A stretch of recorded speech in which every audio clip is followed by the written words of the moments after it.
UK. Police investigating van attack in London as terrorism. London.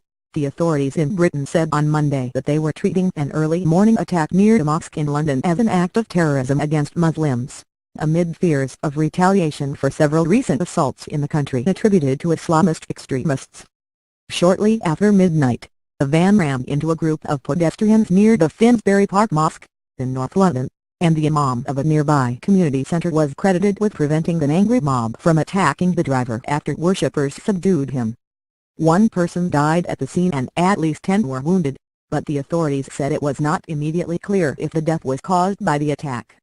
The assailant was identified by the authorities as Darren Osborne, a 47-year-old man from Cardiff, Wales. Little was immediately known about Mr. Osborne or his motives. Joe Stevens, the Member of Parliament for the Cardiff Central constituency, issued an appeal to the public for any information about him but also urged people to refrain from online speculation. Seeking to capture the mood of a wounded but unbowed capital, Prime Minister Theresa May acknowledged a difficult time in the life of the city. The attack drew condemnation from a broad array of political and religious figures. Some Muslims and others were asking whether the authorities and the news media had been quick enough to describe the assault on Monday as an act of terrorism, although Mrs. May said it had been declared terrorism within 8 minutes. Speaking in front of her offices at 10 Downing Street, Mrs. May denounced the assault as an act of hatred and evil against innocent civilians during the holy month of Ramadan, and she said security at mosques would be bolstered. Mrs. May said that London was an extraordinary city of extraordinary people, and that British values of freedom of speech and freedom of religion would prevail.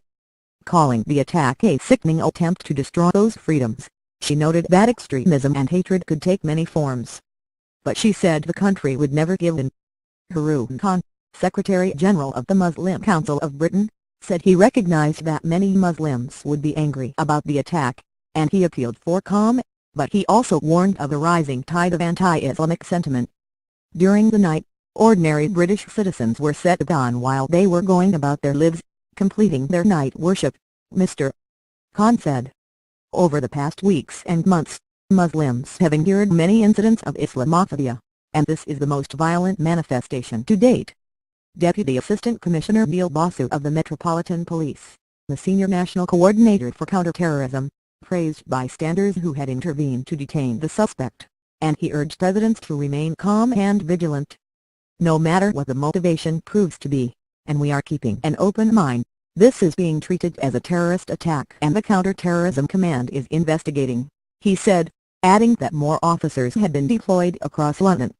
Britain has been shaken by a series of deadly attacks in London and Manchester recently, and there has been widespread anger after a fire tore through Grenfell Tower, a 24-story building, killing at least 79 people. In another indication of the anxieties, the East London Mosque, another major house of worship, reported on Monday afternoon that it had received a threat by telephone. Police officers and staff members swept the building. The mosque said the threat appeared to be a hoax, but it urged vigilance. Residents of London, a multicultural city with a large Muslim population and a Muslim mayor, Sadiq Khan, have predominantly responded with equanimity, solidarity and tolerance toward Muslims after recent attacks perpetrated by extremists. On Monday, a similar sense of unity prevailed. "We want to recognize this as an incident the same as other incidents," said Deb Herder, a 20-year resident of Finsbury Park who left a bouquet of flowers at the gate of the mosque. "This is no less important than other incidents." But Muslim leaders and rights advocates have warned that some could try to use recent terrorist attacks to try to stir hostility against Muslims, and to foster the notion of a culture war between Islam and the West. According to the Office of the Mayor of London, in the 6 days after the terrorist attack at London Bridge and Borough Market on June 3, the Metropolitan Police reported 120 Islamophobic events, compared with 36 the previous week. It added that hate crimes in general had been growing. On Monday, the Muslim Association of Britain condemned the assault in Finsbury Park as an evil terror attack. The association also called for the police to protect mosques and asked the government to fight hate crimes against Muslims. "We call on politicians to treat this major incident no less than a terrorist attack," the organization said in a statement. "We call on the government to do more to tackle this hateful evil ideology, which has spread over these past years and resulted in an increase of Islamophobic attacks and division of our society, as well as spreading of hate." Brendan Cox, whose wife, Jo Cox, a member of Parliament, was shot and killed last year in the north of England by a right-wing extremist, said it was imperative to battle hateful ideology against Muslims, just as it was necessary to fight Islamist hate preachers. "When Islamist terrorists attack, we rightly seek out hate preachers who spur them on," Mr. Cox wrote on Twitter. "We must do the same to those who peddle Islamophobia." Shiraz Mayer, Deputy Director of the International Centre for the Study of Radicalisation, at King's College London, said that some supporters of the Islamic State, also known as ISIS or ISIL, were already seeking to exploit the attack by framing it as a part of a larger war between Muslims and non-Muslims, and by calling for retaliation. ISIS has long held the idea of wanting to provoke the West, not just by provoking governments but also by creating pressure on society so that people are driven toward the extremes, he said. He said the authorities needed to be vigilant for assaults against Muslims, as the Finsbury Park assailant appeared to have co-opted an Islamic State tactic, using a vehicle to attack civilians. Mrs. May, under fierce criticism for her reaction to the Grenfell Tower fire and for her initial failure to meet those wounded there, quickly condemned the Finsbury Park attack and visited the mosque.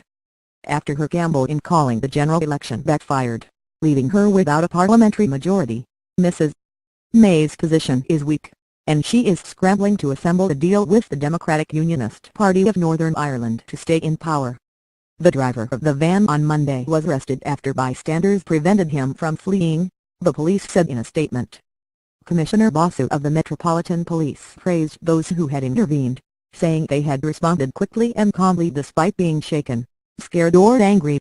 He said that the police had received a number of calls reporting that a van had rammed into pedestrians, and that officers in the area had responded instantly.